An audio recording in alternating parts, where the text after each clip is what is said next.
Hello and welcome to the TCS podcast, where we're dedicated to helping you achieve extraordinary growth and success by applying and supplying you with the tools, resources, and support necessary to not only build profitable businesses, but to create a lasting impact on your families, companies, and communities. Mayor Guy, I'm president of Top Contractor School. With us today, I think, is a neat guest. We've talked to him before, but not in the TCS community, but Reed Nyffeler. He's a lifelong entrepreneur, author, speaker, business leader. He's best known as the founder and CEO of Signal, which was formerly Signal 88 Security, and a large private security service franchise company.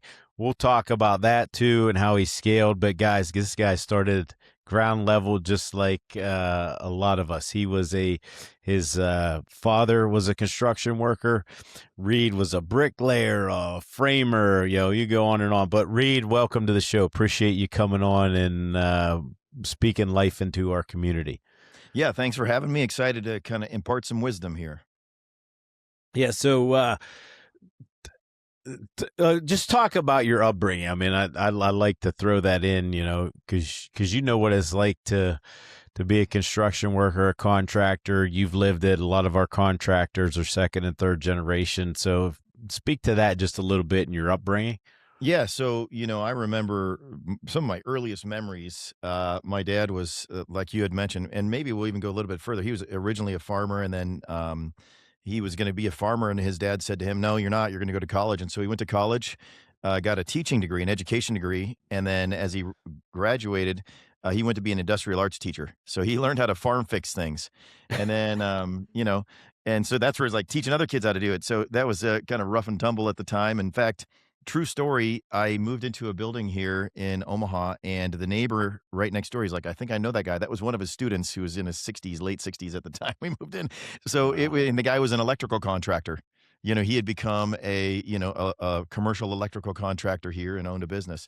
So, I mean, that's just life was always around that. And so one of my early memories was being on a bulldozer, right? He'd be like, "Hey, let's go and see this guy doing the bulldozer." So I hopped on the bulldozer, and there's a picture of me like 3 years old, 5 years old, somewhere around there. And then, I would remember we'd always build houses. We'd go over there and fix things at the house and work on all that stuff. And so, one of my first jobs was mowing lawns for the home builder that he was working for.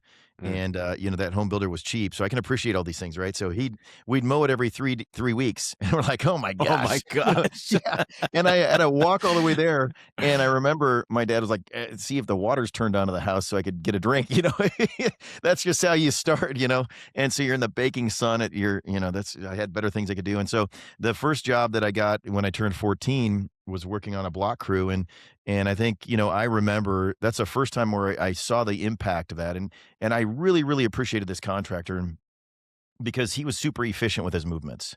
There was no waste of time. He knew he was working for someone, for an hourly rate, or a production rate, not an hourly rate, maybe said another way.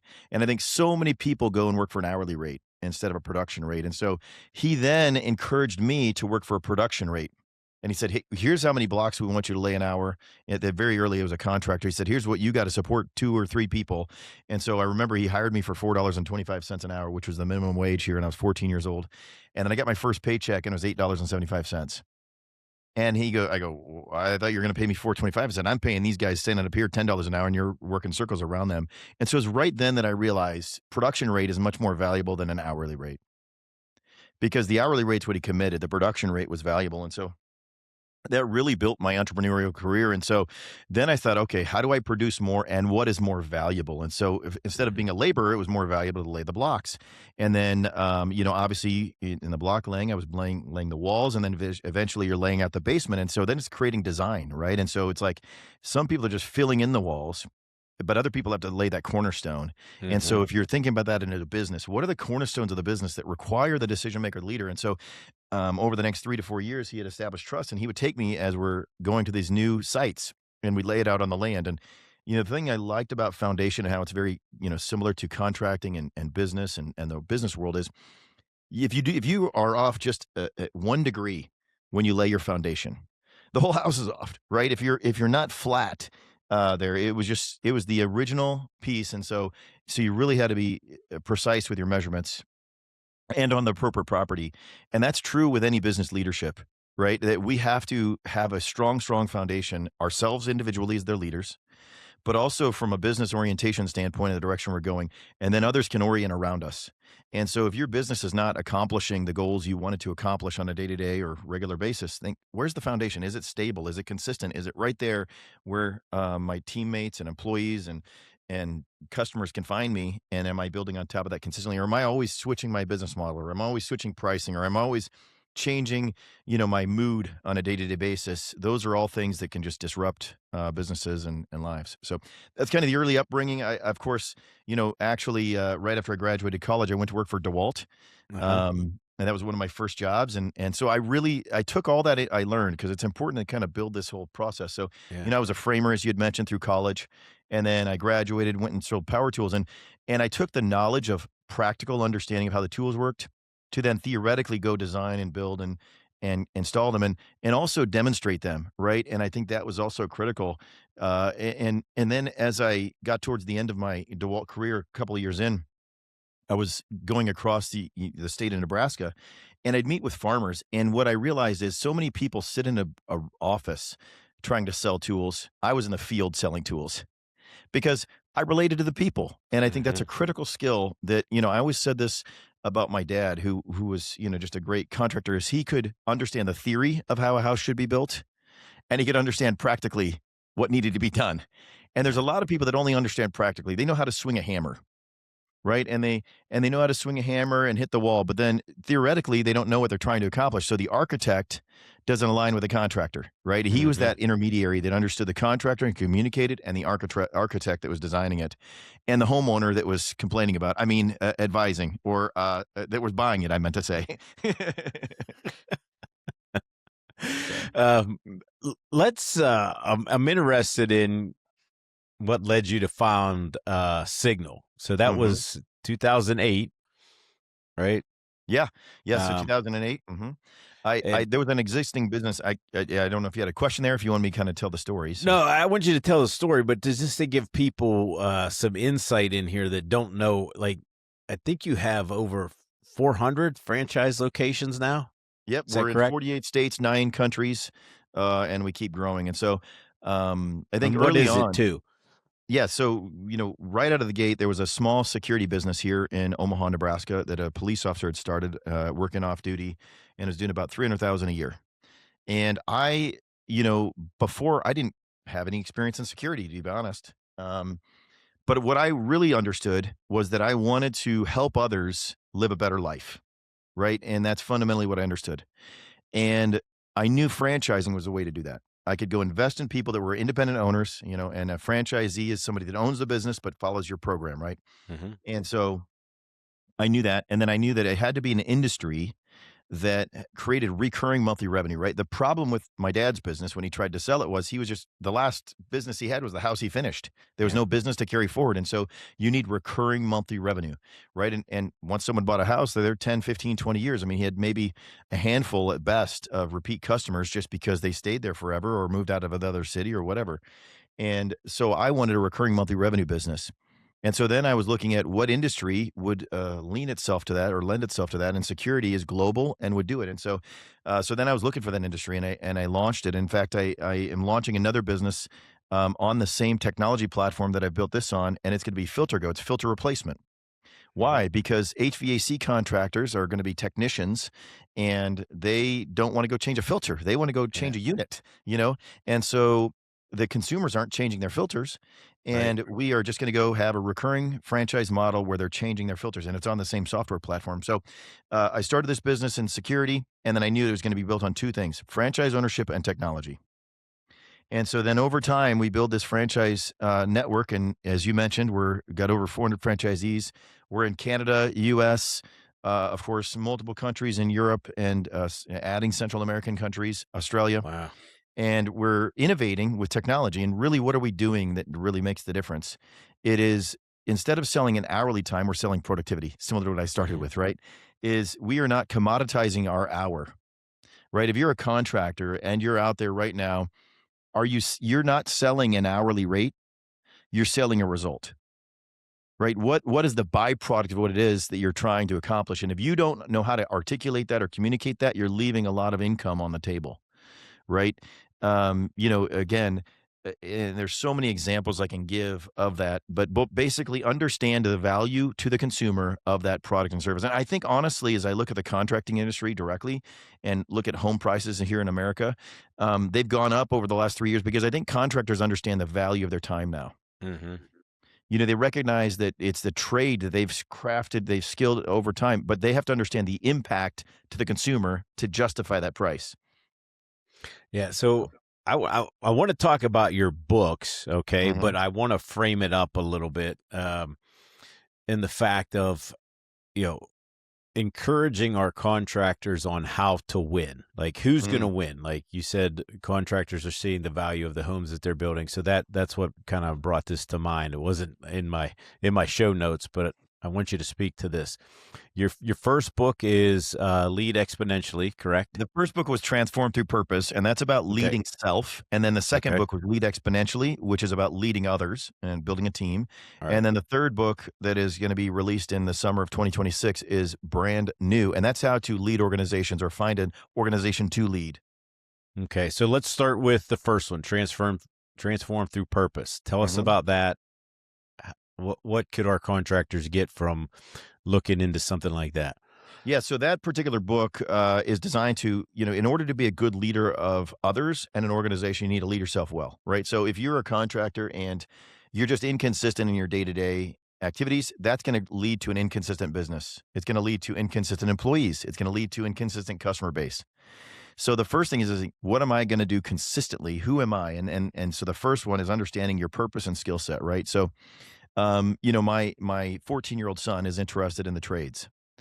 And, we've talked through that, and I've talked through a series of trades, and it's really a matter of getting in the right or the wrong trade, is critical. And so what is his purpose? And so he's very technical. And, so it's not heavy. Me, I was heavy lifting. It's like, go give me something heavy and move it over there. That's, kind of what I was probably best at. I'm not the detail-oriented person. And I said, he's more detail-oriented. So maybe he could be a trim carpenter, right? As an example, where I'm like, hey, you need me to be a rough carpentry. I'll go carry the heavy, 4x8 sheets and go hang them up over my head and then, nail them up there and go to the next one all day, right? And so I think that's really what that purpose is. Where within the industry do we fit? Right. And where are we best suited for? And so then how do we do that consistently? Right. And it's a matter of showing up each and every day, whether you feel like it or not, because then your customers and employees would see that. I really appreciate that about my first manager in the trades. And then the second book is really to lead others, and that's lead exponentially. So then it's saying, okay, now that I know what I'm doing, I can't physically be that laborer every time, but I need to be structurally an organization that laborer can come work for. Yes. Right. And so I need to develop, framers. I need to develop, bricklayers or trim carpenters, whatever the case might be. And so, I saw a young contractor as I was getting some work done on my house, and he was a tiler. And so he would do tile, and he was a very excellent tiler, phenomenal tiler. But what he also understood, and this is a principle of leading others well, is that not every piece of tile need to be laid by him. And so I think initially contractors are like, hey, you're just my labor, bring it to me, and you save me time from bringing the stuff to myself. But what he realized was this tile is going to be seen. This tile is not going to be seen, And he's like, I can train them. You practice under the cabinets. Their cabinets are going to go right here. You got to have tile underneath there. So I want you to practice. You do these couple of pieces of tile here. Let's see if you lay it evenly so, you minimize mistakes. And that's an example of that second book is saying, where can you give someone the experience to start, right? And that's exactly what my first contractor did when I was laying block. I would lay the block in the garage, right? Because that was going to be under grade, so he's like, here, practice underground. You know what I mean? You go do that right there. And I think that's what we have to learn as a leader is saying not every block needs to be perfect, but we need to understand where we can train up the next ones. And then, if he's looking at it a little bit more on a scaled basis, there's, let's say in the basement, usually we have like 2,500 block that need to be laid, right? And so 150 will be below grade. Go have me do the 150 below grade. Now I'm already down to like 2,300, right? Or whatever the number might be. And Right. so really, and then you kind of say, okay, how many of these are the corners? And that's what he needed to work on. And so let's say here's your corners that are going to be the baseline for everybody else. And so that's what he worked on next. And let's say that's 20% of them, right? So there's 500. So that's the 500 he's doing. So now you're down to, just under 2,000. And that's where you go you train up your laborers that you're managing. And if you begin to think that way, instead of saying every piece of trim needs to be done by me or every block needs to be laid by me, wait a minute, where's the crown molding if I'm a trim carpenter? That's what needs to be done by the technician, Yeah. not your base trim, right? And so those are the things you really have to think about. And that's what that lead others is about. How do we collectively come to a team? Everybody has their value, and you have production and you have, the high level performance. And then you're going to be able to scale your business. And let's look at it economically. You can charge a different hourly rate if it's just against a wall versus the crown molding, as opposed to only charging your hourly rate because you're a high value technician. So now you'll be able to win more bids as a result too, right? Because you can say, okay, my crown molding cost might be $200 an hour. My base trim might be $50 an hour. But if I look at unit or linear feet, here's what the blended cost would be. And now I'll win more bids versus getting everything at $200 an hour, which is my time. And that's really the benefit of that book, is to help you understand how to lead others so that at scale, you can dollar cost average that out. Yeah, boy, our community, we all struggle with that. It's like, Right. figuring out how to lead that next generation, because you do things so well. I mean, I've even struggled with that with what I do. I mean, it's just like I don't think they're going to do it the way I do it. I don't think they're doing it that great. But I mean, lay the foundation, Mhm. right, for them to be able to practice, right? And a critical understanding of that in the contractor industry is why. Yeah. Right? I mean, I remember that early manager coming to me and said, "Here's why it needs to be flat, Reed. There's framers coming right after us. And these bolts need to be right here at this stage, hooked like this, because the house anchors down to it all." Hmm. Instead of a task, right? I think, we get go put a bolt in that block there, and here's your task. And do it now, and we can get you yell at us, and I'm like, well, I don't even know what you're asking me to do. And now I'm like shaking. I remember, I always tell this story, is like, I remember getting my first one-on-one, and I was 14 years old, right? I'm down there and I'm a laborer, and I'm bringing this wheelbarrow down, and then I walk back up empty-handed from the thing. He's like, "What the bleep bleep bleep bleep bleep are you doing?" And I was like, "Oh, is he saying that to me?" I was just a kid out of junior high, right? And he said, "Why are you walking up empty-handed?" And then he's like, "See all that stuff that need to be down there and there? Everything's a trip. We're going to be here a lot longer." And he gave me the reason why. Hmm. Of course, he was aggressive in his way, his approach. That's just his nature. But he helped me understand why. He's like, "That's true. I'll be even more tired if I'm not, because I have more trips. I mean, your steps, everything else." So it made sense. So I think, to your point, how do we help develop the next generation, and say why? Now, some people, they won't listen or understand, and we need to make sure that we don't give them responsibility they can't handle. But those that we can invest in, we're building long-term employees from, by really teaching them why we do something. And they'll remember it a lot more too. And I think that's just a principle, if you're leading others, that you can do, is tell them why, and then how, and then what, or what, then how. I'm sorry. Yeah, and then I would even add to that, because I had well, I don't know if it's an ad necessarily, but the end product, like seeing Mhm. it, and then seeing the person that owns the end product. Like I used to do hardwood floors when I was in Mhm. high school, and it was a buddy and me, and our boss, he ran the company, but he would like leave us, and I would always be like, dude, man, this guy's like either knows something or he's just whacked out of his mind to leave the two of us. But I mean, we did good work. We never Yeah. slacked Yeah. off at all. And I think he was a genius in that. But one of the things that he would do is he would always introduce us to the homeowner, Right. and then walk us through when the homeowner saw the final project. And it was like, it was man, it was a light bulb moment for me, because it's like, man, that's like, whoa, you start liking it, because that's why I'm doing it. I'm not doing it just for the paycheck, but there's a purpose here. Like, this owner is going to be using this flooring, their kids, their family. This is especially like hardwood, like it's usually an attractant, right? Yeah, that's why. And it's been 30 years or more now since I've been a contractor or worked in that field. But I drive by the same houses that are still there. I live in the Yeah. same area. I like, hey, we did that basement, we did that. And you can just sit there and visualize this. It's the impact, is the why, right? And I get to our current business in the same reason. But there's like, think of the family that's comfortable there. They don't have to deal with foundational issues, right? And how devastating would that be if you lived in that house and now you bought this house and then you've got $50,000 in repairs Mhm. because someone 30 years earlier didn't take their job seriously, Right. in the foundation side, or the hardwood floor, to your point, and they can enjoy it and they can show it off to their friends as their masterpiece, as much of that as artisan design. And I think that's what I want our franchisees and their customers in the security space to say is, hey, wow, I know that because Signal is here, I can, go to this event and be safe, or I can live in my apartment complex and not worry about it. I want our officers that are out there to take pride in providing an environment as that first line of defense for whomever might be living there. And if you understand that, then it's not a task. To the point you're making, you're just not throwing floor. You're not carrying heavy boxes of flooring in there, which were heavy. You're now and you're enriching someone's life, and they're Mhm. going to raise their family in this house, and then they're going to, just as we were kids and adults in time, and that environment, our home is such a critical step of that, and you're crafting that for them as an artisan. So So, can you give us a sneak peek into the new book? I didn't know about that. yeah, it's It's called brand Brand new. New? Yeah, so I think, and this is, I'll apply this to contractors. So many times, we jump into a trade because we're familiar with that trade, right? And so, not because it is the right trade to go into, right? And so, for example, let's use trades. There's less and less carpet by square foot being laid, right? It is more hardwoods and tile and a variety of tile, right? As a result, so if you can become an artisan there, they're short. We had a construction project here, and we're like, they're the hardest ones to find are the bricklayers and the tile, because Mhm. people want stonework on the outside of their home. Very, it's very aesthetic, right?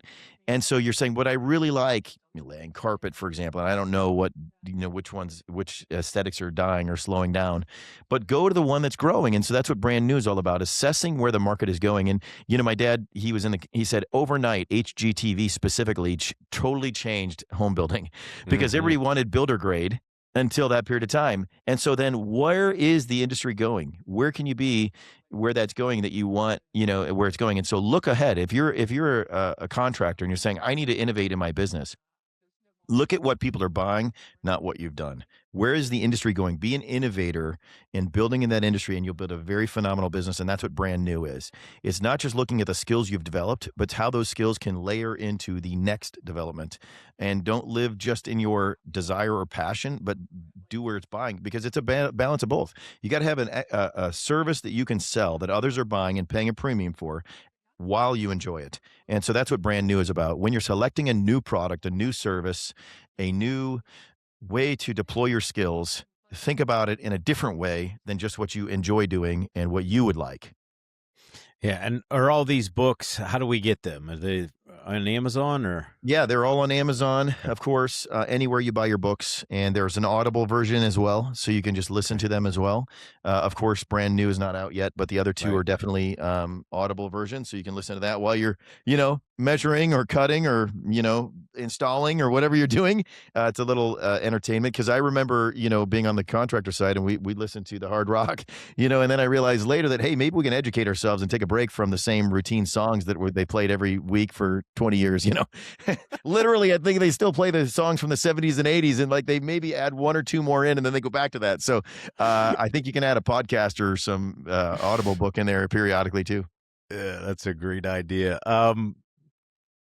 As you were just starting your company, because it's been a while since Hmm. you've had that for 2 decades now.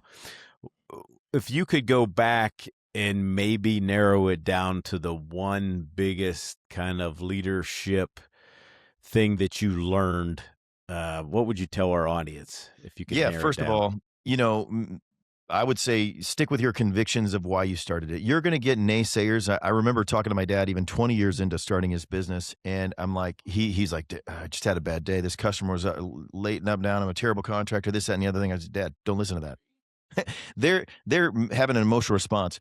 You are a great builder. You're building the right way for the right reasons. And we get so fixated on negative commentary or naysayers unnecessarily. And so I would encourage whoever's out there to say, know what you're good at, and be honest with yourself if you need to improve something, Mhm. but know what you're good at, and don't be dissuaded or distracted by negative comments from others or peers. Go focus on what you're good at, because that's how you're going to build your business.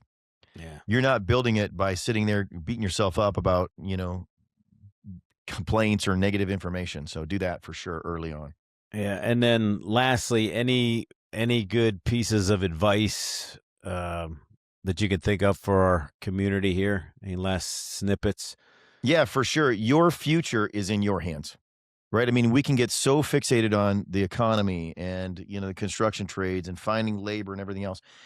At the same time is do it better than the other, right? There's definitely every day people buying your product. There's definitely every day somebody that's agreeing to spend money. They're choosing between the best provider. And so you can be, yes, there's less people buying at certain circumstances in certain areas, but if you're the best, you're always in demand. And so don't get distracted on the others, that you can be the best yourself. Decide what it would take to be better, 1% better every day. You'll be 100%, 300% better by the end of the year, in fact. So just keep getting better each and every day. It's in your hands. Make the difference for yourself and your family, and you'll be the better for it.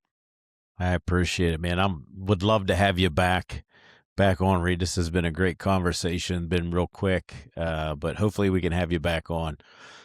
Maybe even to one of our meetups. Love to have you speak to our group as well. So. Okay, awesome. Well, thank you, and hopefully it's beneficial, and I look forward to continue our conversation. Absolutely. Well, that's all for today, folks, on the TCS podcast. Until next time, keep leading, keep growing, and keep winning. We'll see you next time.